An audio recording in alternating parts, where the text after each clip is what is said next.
programa Outras Palavras, um oferecimento Sindiúte MG, Sindicato Único dos Trabalhadores em Educação de Minas Gerais.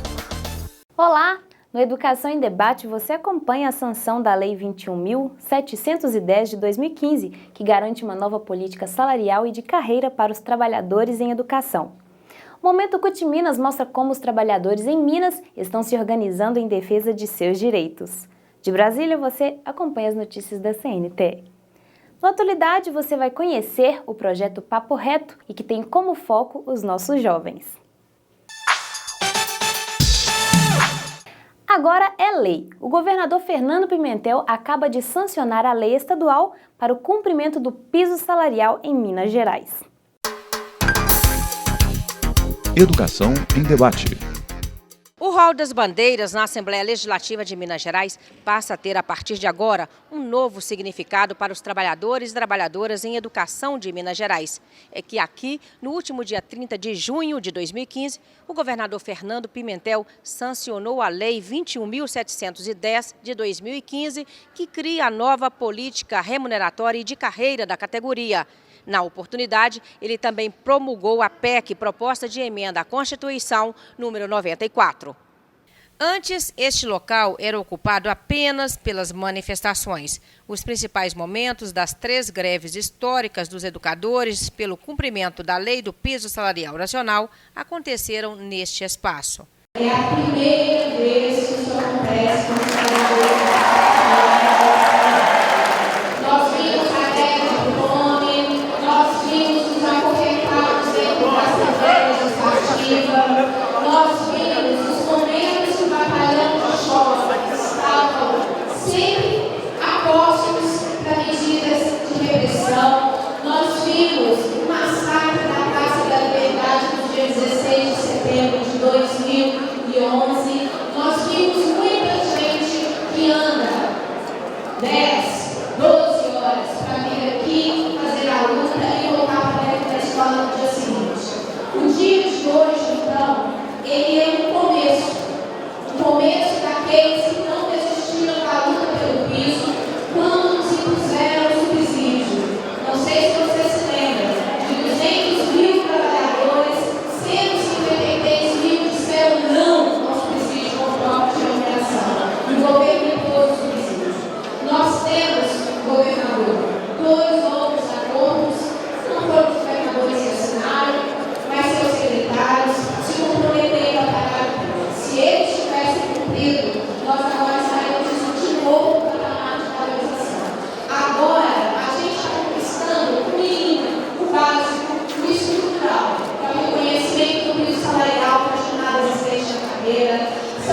2011, nós não estaríamos começando a ver o piso se tornar realidade nesse momento. Quem luta, educa e conquista. Parabéns para todos nós que temos essa luta e para as próximas lutas.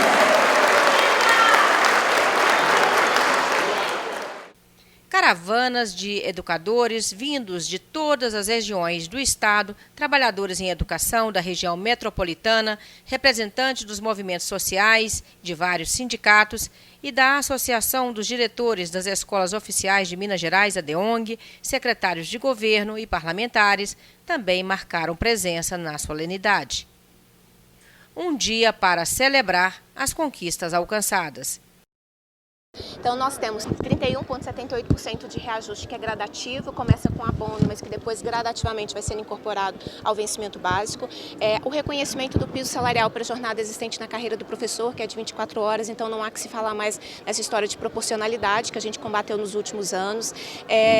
Os reajustes são para as 8 carreiras da educação, não apenas para os professores, também para os aposentados, todos os aposentados com direito à paridade. Os reajustes anuais do piso, que nós nunca tivemos aqui no estado, então a partir de agora, todo mês de janeiro tem um reajuste anual do piso, e aí nós vamos dizer que desse acordo todo nós estamos falando, podemos chegar a mais de 70% de reajuste até 2018. A partir de 2016, os reajustes anuais do piso, que são estipulados pelo MEC, a continuidade dos abonos, depois a incorporação e novos abonos. São 3 abonos que, quando vão para a carreira, irão como percentual, valorizando o tempo de serviço e a formação onde a pessoa esteja. Além disso, nós tivemos 60 mil nomeações de concurso público, compromisso do governo, então este ano serão 15 mil.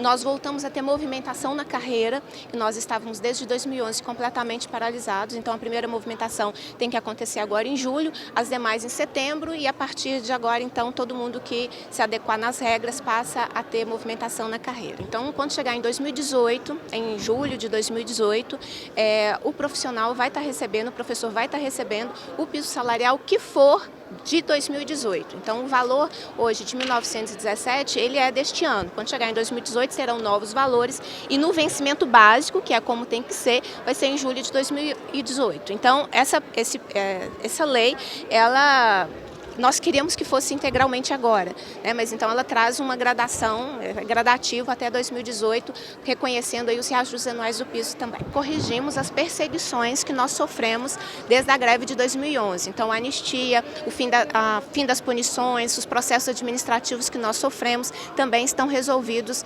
com essa lei.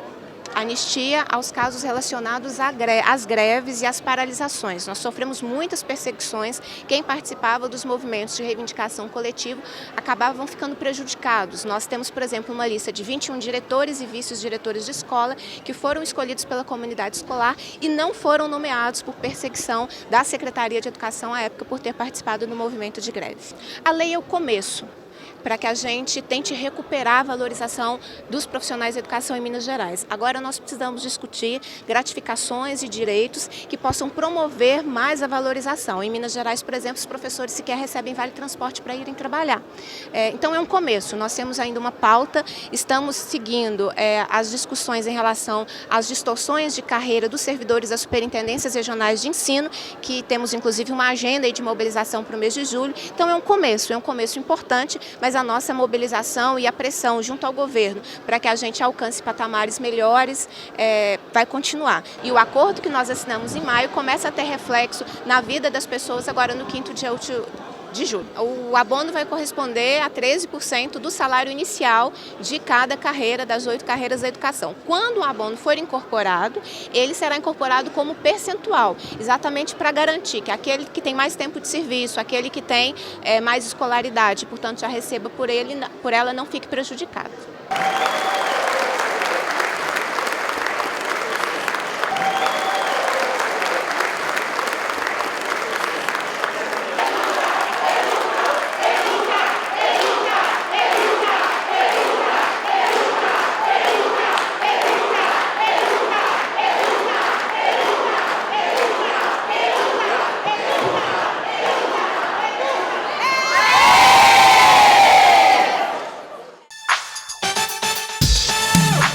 A secretária de Organização da Confederação Nacional dos Trabalhadores em Educação, CNTE, Marilda de Abreu Araújo parabeniza o Sindiúti e os educadores por essa conquista. Profissão educador. A CNTE acompanhou toda a luta do Sindiúti durante todo esse período de conquista do piso, conquista de um piso para 20 horas, para 24 horas, para jornada pré-existente. Isso para nós foi um grande ganho e servirá com certeza de grandes avanços para os outros estados do país. Saiba o que pensam os profissionais da educação. Meu nome é José Nildo, eu sou da cidade da Jaíba, da Escola Estadual do Povoado Frente 3. Hoje estou feliz porque esse momento é um momento histórico para nós, porque sofremos muita repressão na outra gestão e hoje conseguimos, através de grandes lutas e de sofrimentos, conseguimos uma vitória que foi o reconhecimento do governador Fernando Pimentel. Meu nome é Maria Aparecida, conhecida como Cidinha. Sou professora da Escola Estadual Zé Machado, município de Jaíba. Esse momento para nós é fundamental porque representa o resultado de uma luta muito grande que nós tivemos desde a aprovação da Lei do Piso. Aliás, desde antes da aprovação da Lei do Piso, mas mais especificamente depois que a lei foi aprovada e não era cumprida no nosso estado, e a gente enfrentou essa grande batalha ao longo desses 7 anos de luta, de empenho para que fosse votado, para que valesse a lei que nos garante a valorização profissional, que é a Lei do Piso. Então estamos muito felizes e temos certeza que é o início de muitas outras conquistas. Eu sou Maria Elisa Baroni, moro em Juiz de Fora, sou professora aposentada, atualmente com 81 anos, e digo que toda a luta que a gente tem participado nesses anos todos valeram a pena. E esse momento é um momento de união das pessoas que lutaram, dos jovens, das crianças, das famílias, do governo que se estabeleceu nesse momento, porque acreditamos que agora sim é possível acreditar que o futuro vai melhorar, que os nossos filhos, nossos netos, nossos alunos, nossos professores estão no caminho da felicidade. Muito obrigada. Meu nome é Maria dos Reis, sou professora de língua portuguesa no município de Jaíba. E hoje é uma data histórica para nós da educação, para o povo de Minas. Porque nós estivemos na luta, muitos anos nessa luta, o sindicato, Beatriz Cerqueira, que é uma guerreira, e nós lutamos durante todos esses 12 anos do outro governo e nada conseguimos. A gente só era humilhado, pisado, né? E muitos desacreditaram, mas nós continuamos na luta. E hoje nós conseguimos, né, com esse governador que nos concedeu essa grande vitória.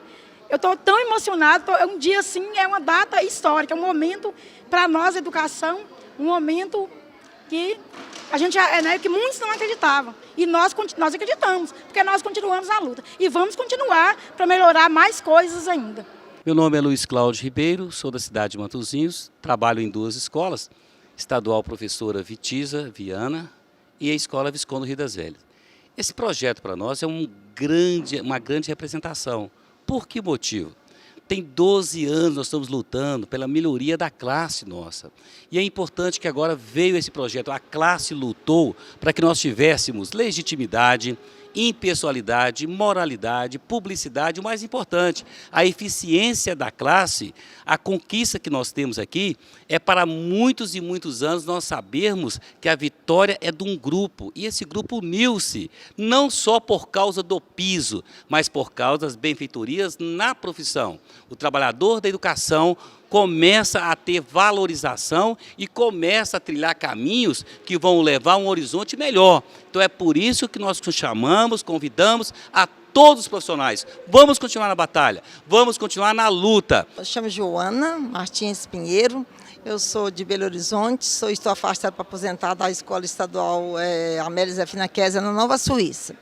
Foi muito importante a luta dos trabalhadores da educação para a aprovação desse projeto. Nós tínhamos 12 anos que nós estávamos lutando, trabalhando, fazendo greve e tudo, e o projeto nunca tinha sido aprovado. E agora vai ser muito importante para toda a categoria, tanto dos professores, do diretor, dos serviçais, dos auxiliares de escola, todo mundo, todos os trabalhadores da educação. Então, acho que foi uma vitória muito boa, muito importante e merecida. Parabéns para a classe trabalhadora de Minas Gerais, para o Sindiúti, para todo mundo que luta pelos dias melhores na educação. Unidos e dispostos a lutar por seus direitos, trabalhadores das Superintendências Regionais de Ensino, SRS e órgão central se mobilizam em todo o estado. Calendário de lutas. O Sindiúti MG já entregou ao governo do estado a pauta de reivindicações dos servidores das Superintendências Regionais de Ensino, SRS, e do órgão central. O sindicato tem realizado mobilizações da categoria com vistas a garantir a correção das distorções das tabelas salariais.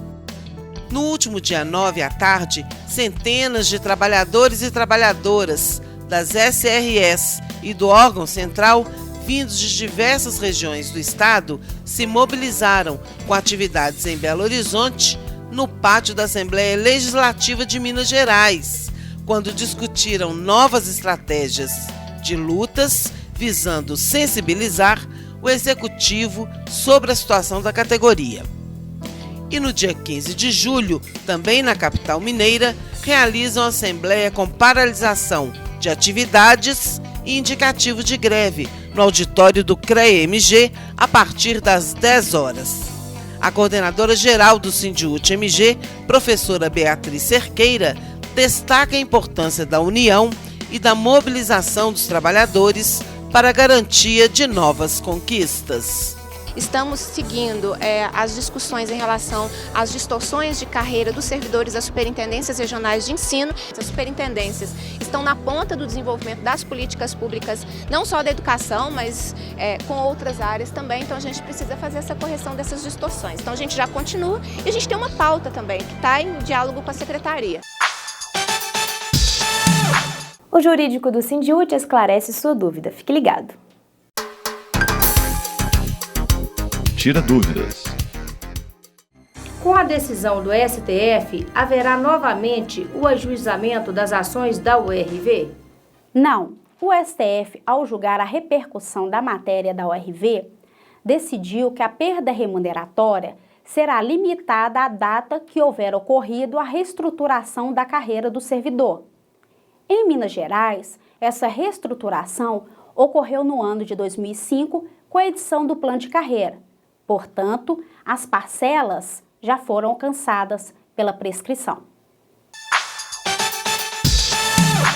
O Momento CUT Minas abre espaço para dar voz ao trabalhador. Momento CUT Minas. A CUT defende algum tipo de reforma política? A CUT defende que nós devemos ter uma reforma política no Brasil. Primeiro, não só uma reforma eleitoral, mas sim uma reforma política que mude o sistema eleitoral, mas não fique só nisso, que ela amplie a democracia, amplie a participação da sociedade nas grandes decisões e, principalmente, em relação à reforma política, nós defendemos o fim do financiamento de campanha privado, nós queremos financiamento exclusivo de campanha, nós queremos garantir voto em lista e acabar com o poder econômico nas eleições. E no tema da democracia, a ampliação para que os trabalhadores e trabalhadoras, para que toda a sociedade possa participar da pauta que será debatida no Congresso Nacional, debater a regulamentação de alguns artigos da Constituição em relação a plebiscito e referendo, dando maior poder à sociedade para que ela decida sobre temas de interesse geral da sociedade e não apenas que esse debate fique no Congresso Nacional. Na atualidade, vamos conhecer o projeto Papo Reto, uma iniciativa que visa dar voz aos nossos jovens. Atualidade. Hoje nós recebemos no estúdio o professor Marcos Martins, ele é da Escola Estadual Leão Renault, em Belo Horizonte, e vamos conversar sobre um projeto super bacana e inovador, o projeto Papo Reto. Não é isso, professor? Isso mesmo. E o que é esse projeto? Eu sei que envolve adolescentes, né? Mas como é que surgiu? Qual o conteúdo dele? É um projeto, na verdade, que a gente está em andamento com ele. Ele surgiu no ano passado, a partir do interesse dos próprios alunos. Eu dava aula para os meninos do Ensino Fundamental 2, nono ano, antes de chegar no ensino médio, e eles estavam um pouco ansiosos, com certos anseios por algumas dúvidas, alguns diálogos. E uma coisa que a gente tem percebido, nós professores, né, principalmente na rede pública, que os alunos, às vezes, eles não têm muito espaço, até mesmo para dialogar, falar sobre eles, sobre as questões deles, né? Então, a partir desse momento, a gente sentiu essa necessidade nos próprios alunos, para que eles pudessem, né, falar um pouco sobre eles. Então, o projeto é um momento de diálogo, um momento em que a gente faz um debate. E esse projeto surgiu a partir de uma iniciativa de um grupo de professores? Quantas pessoas estavam envolvidas? Sim, somos 3 professores, né? Éramos 2 professores da escola, né? Professor Leão Renault, e contamos com o apoio da professora Luana, que é professora de Psicologia da Educação, psicóloga, que também, nós 3 juntos, né? Fomos os responsáveis, inclusive, pela formação e pela criação desse projeto. E esse projeto já fez aniversário agora de um ano? Fez um ano agora, e a gente continua esse ano, né, inclusive com os alunos desse ano. E que faixa etária esses alunos? Eles são do nono ano, está na faixa etária de 14, 15 anos. E vocês conseguiram, antes da gente entrar mesmo no projeto, envolver quantos alunos dessa instituição de ensino? Para nossa alegria e surpresa, nós tivemos uma média, foram 12 encontros, e uma média de cada encontro de 50 a 60 alunos. Então foi significativo, né? Sim, sim. Agora, eu fico imaginando que o jovem nessa idade, o adolescente principalmente, às vezes não encontra muito espaço em casa, né? Com a própria família, para abordar vários assuntos, né? Relacionados, por exemplo, à sexualidade, né? Que eu acho que deve ser uma demanda nessa área. No caso de vocês, do projeto, qual foi o primeiro tema assim, que foi levantado pelos alunos, que foi discutido? É interessante até você comentar isso a respeito da família, né? A gente vê isso, inclusive, os adolescentes não têm muito espaço na família, na escola, e a gente às vezes não dá essa abertura, né, para os alunos. O primeiro tema surgiu, foi o preconceito.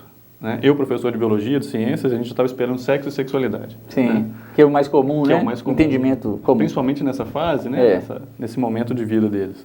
E, para nossa surpresa, foi o preconceito, e não a partir de um preconceito racial ou questão em relação à homossexualidade, não. Que também é o mais comum, né? De ser citado aí pela mídia, nas conversas. Que está mais, né, em voga, né? E qual foi esse preconceito? O preconceito foi uma aluna que me perguntou que o irmão dela não poderia fazer uma entrevista de emprego porque ele tinha piercing e tatuagem.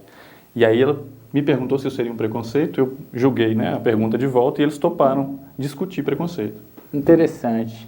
E qual foi assim a conversa do grupo? Qual foi o entendimento desse grupo? Era preconceito ou não era preconceito? Chegaram à conclusão, inclusive, de que todos eles e todos nós, né, somos preconceituosos. Assim. Foi muito bacana o trabalho. Porque a partir disso aí a gente chegou, sim, em questões, né, do preconceito racial, do preconceito em relação aos homossexuais, né, preconceitos religiosos. Nós trouxemos esses temas também para trabalhar junto com eles. Né? E aí eles chegaram a essa conclusão, assim, de que todo mundo acaba que, no fundo, a gente é preconceituoso. E aí a gente começou a trabalhar como, na verdade, lidar com isso, né, como trabalhar isso. Tirando um pouco dessa linha da vitimização, né, dos que sofrem o preconceito, dos coitadinhos, e se colocar mais como agente para refletir e provocar mudanças, né? Exatamente. Agora, o nome do projeto, Papo Reto, é uma expressão que dá a entender assim, que vai direto ao ponto.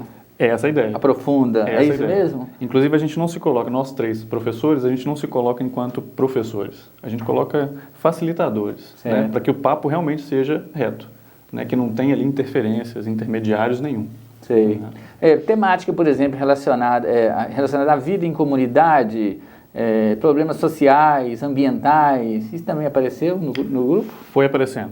Principalmente a realidade deles, né? É uma escola pública, né? Então tem uma realidade ali também de uma vivência em comunidade. Violência e drogas. Violência, drogas, né? É uma realidade deles. E aí a nossa ideia também era trazer para dentro dos muros da escola essa realidade que muitas vezes não é trabalhada, até mesmo porque a gente não tem muito tempo em sala de aula de trabalhar tudo isso, né? A gente às vezes tem 50 minutos com uma turma, com outra turma ali, e não dá tempo de trabalhar essas questões. E a ideia desse Papo Reto era isso, né? E de uma forma voluntária, os meninos estavam ali, né, voluntariamente. Então eles trouxeram a realidade deles, né, de onde eles vivem, Então isso acabou aparecendo sempre nos debates. Esse, professor Marcos, foi um projeto piloto, né? Sim. Ele tem chance de, não só de continuar, mas de se expandir, outras escolas? Vocês têm contatos com outros grupos que estão fazendo a mesma coisa? A ideia é, bom, esse ano a gente já deu continuidade, né, com as turmas desse ano, ele está em andamento.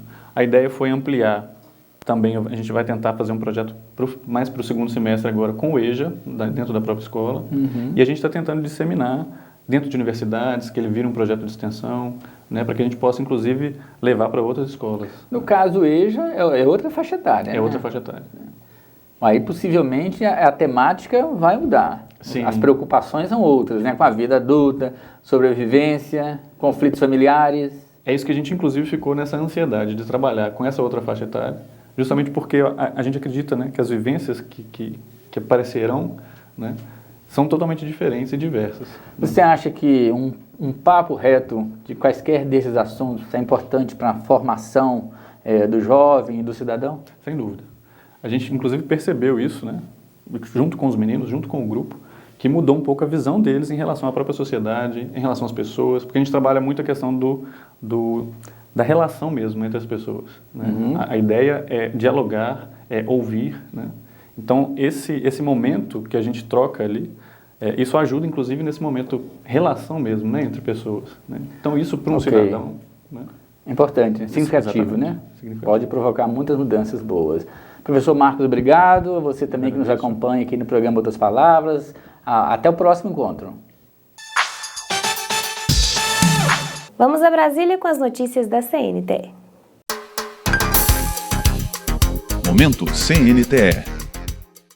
A CNTE participou de sessão temática no Senado Federal para debater o projeto 131 de 2015, do senador José Serra, do PSDB de São Paulo, que diminui a participação da Petrobras e abre espaço para empresas estrangeiras na exploração do pré-sal. Pelo regime de partilha, a Petrobras detém exclusividade nas pesquisas e no mínimo 30% na produção das jazidas de petróleo e gás natural da camada pré-sal. O projeto de lei do Senado compromete a receita das políticas públicas, substituindo o regime de partilha pelo de concessão. Com isso, o Estado deixa de arrecadar 15% do total de óleo ou gás produzido no regime de partilha, para obter entre 5% e 10% de receita no regime de concessão sobre o lucro das empresas. Para os trabalhadores em educação, o PL representa um retrocesso, pois interfere diretamente no processo de financiamento da educação pública. O projeto 131 do senador José Serra estabelece que a Petrobras terá uma participação mínima no consórcio de exploração do pré-sal.